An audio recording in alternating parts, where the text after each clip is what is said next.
Hamas ने एक बड़ा हमला इजराइल पर किया है। इससे पहले इजराइल लगातार गाजा पट्टी पर हवाई हमले करता है। पिछले दिनों इजराइल के हमले में फिलिस्तीन के हजारों लोग मारे गए, न जाने कितने लोगों ने अपनी जान गंवाई। पर इस बार हमास ने जोरदार जवाब दिया है और हमास की ओर से किए गए ताजा हमले में इजराइल को बहुत बड़ा झटका लगा है। ये साल का सबसे बड़ा हमला माना जा रहा है। जो सूचना सामने आई है उसके मुताबिक देर रात हमास की ओर से खतरनाक रॉकेट फायर किए गए। सबसे बड़ी बात ये कि जो रॉकेट फायर किए गए वो बहुत कम समय में एक साथ कई मारक फायर कर सकता है। हमास की ओर से इससे पहले भी एक साथ कई रॉकेट फायर किए गए। आधे से ज्यादा रॉकेट इजराइल में सटीक ठिकानों पर गिरे। जिन ठिकानों पर हमास ने निशाना साधा वो पूरी तरह से बर्बाद हो गए। इजराइल का एयर डिफेंस सिस्टम एक बार फिर पूरी तरह से फेल नजर आया।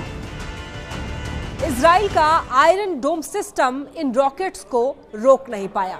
इजराइल की ओर से कहा गया कि कई जगह रॉकेट्स गिरे हैं और जिसकी वजह से भारी तबाही मची है और इसकी तस्वीरें, इन हमलों की तस्वीरें सोशल मीडिया पर छाई हुई हैं।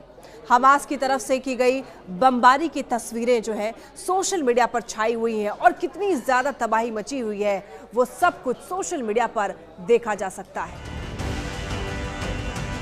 इन रॉकेट्स अपार्टमेंट और बिल्डिंग पर गिरते हुए दिखाई दिए। हमास की ताजा बमबारी में इजराइल को जबरदस्त नुकसान पहुंचा है। इजराइल ने भी हमास की ओर से की गई बमबारी में नुकसान को स्वीकार किया है। इन हमलों में इजराइल के प्रधानमंत्री बेंजामिन नेतन्याहू सख्ती में हैं। कहा जा रहा है कि इजराइल पर हुए हमले में बहुत ज्यादा तबाही मची है, जान और माल का बहुत नुकसान हुआ है। इसकी सोशल मीडिया में बहुत चर्चा तक हो रही है। कुछ दिन पहले ही इजराइल के प्रधानमंत्री बेंजामिन नेतन्याहू ने अमेरिकी राष्ट्रपति डोनाल्ड ट्रंप से मुलाकात की थी, जिसमें गाजा पट्टी के ताजा हालात पर चर्चा हुई। पर इजराइल के प्रधानमंत्री बेंजामिन नेतन्याहू कोई जवाबी कार्रवाई कर पाते उससे पहले ही हमास ने इजराइल पर जोरदार एयर स्ट्राइक कर दिया। इसकी तस्वीरें जैसे ही सोशल मीडिया पर सामने आई, हर तरफ खलबली मच गई। ये हमले मध्य गाजा के दीर अल बलाह और अश्कलोन और अश्कदोद जैसे इलाकों में हुए। इस हमले में मिडिल ईस्ट में शांति के प्रयासों को गहरा धक्का लगा है। यही नहीं, हमास की ओर से हो रहे इजराइल पर ताबड़तोड़ हमले को रोकने में इजराइल का डिफेंस सिस्टम पूरी तरीके से नाकाम साबित हुआ। ना तो इजराइल का डोम सिस्टम काम आया और ना ही अमेरिका की तरफ से मिला गया हाईटेक डिफेंस सिस्टम काम आया। अब अगर आने वाले वक्त में इजराइल और ईरान का युद्ध होता है तो इजराइल पूरी तरीके से तबाह हो सकता है। जबकि ये डिफेंस सिस्टम इजराइल के लिए बेहद महत्वपूर्ण था। इससे पहले इजराइल अपने डिफेंस सिस्टम का पूरी दुनिया में बखान करने का कोई मौका नहीं छोड़ता था। इजराइल ने एंटी बैलिस्टिक मिसाइल सिस्टम और डोम सिस्टम की बढ़ चढ़कर चर्चा की, पर हमास के ताजा हमलों में ये सिस्टम फेल रहे और इजराइल की सुरक्षा को लेकर गंभीर सवाल खड़े हो गए। अब हर तरफ यही सवाल उठ रहा है कि आखिर इजराइल का सुरक्षा तंत्र क्यों फेल साबित हुआ। हमास को ऐसे ताकतवर हथियार कहां से मिले जिसने इजराइल में जोरदार तबाही मचाई। गाजा पट्टी में पिछले कुछ दिनों के अंदर इजराइल ने जबरदस्त तबाही मचाई थी। इजराइल की सेना गाजा पट्टी के कई अंदरूनी इलाकों में पहुंची थी। इसके बावजूद हमास ने हार नहीं मानी और इजराइल पर जोरदार बमबारी करके पूरी दुनिया को चौंका दिया। इजराइल का कहना है कि गाजा पट्टी के जिन इलाकों में हमास का कब्जा है वहां पर हमास ने कुछ विदेशी बंधकों को भी कैद करके रखा हुआ है और इन्हीं बंधकों को तलाशने के लिए इजरायली सेना चप्पा चप्पा छान रही है। हालांकि अभी तक इनका कुछ अता पता नहीं लगा है।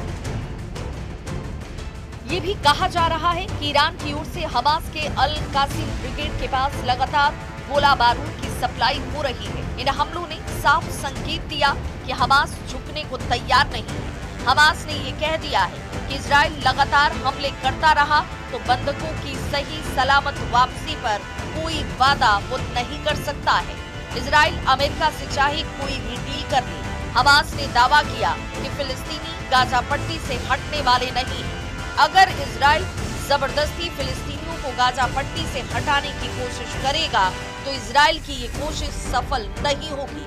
इसीलिए हमास के लड़ाके एक के बाद एक इजराइल पर लगातार अटैक कर रहे हैं। और मिसाइलों के ताबड़तोड़ वार से इजराइल को मिट्टी में मिलाने पर आमादा हैं। उधर हमास के हमलों के जवाब में गाजा पट्टी के विभिन्न क्षेत्रों में इजरायली हमले में कम से कम 19 फिलिस्तीनी मारे गए। गाजा सिविल डिफेंस का कहना है कि गाजा शहर के उत्तर पूर्व में खास करके जो इजराइल ने निशाना बनाया घरों को, उसमें 10 महिलाओं और बच्चों को मार दिया गया।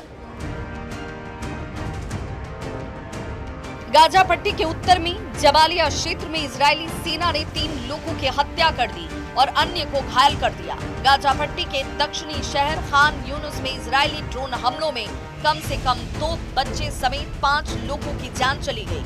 वहीं केंद्रीय नुसेरात शहर में विस्थापितों को भोजन वितरित करने वाले एक टेंट पर इजरायली विमान के हमले में एक शख्स की मौत हो गई। फिलिस्तीनी सुरक्षा सूत्रों के अनुसार पिछले कुछ समय से गाजा सिटी के पूर्वी हिस्सों बेत हनून और बेत लाहिया क्षेत्रों में इजरायली तोपखाने से लगातार गोलाबारी की जा रही है। इस बीच हमास के सशक्त विंग अल कसर ब्रिगेड ने एक बयान में कहा कि उसके लड़ाकों ने गाजा सिटी के पूर्वी हिस्से में स्थित अल वफा अस्पताल के पास 3 इजरायली मकारवा 4 टैंकों को निशाना बनाया।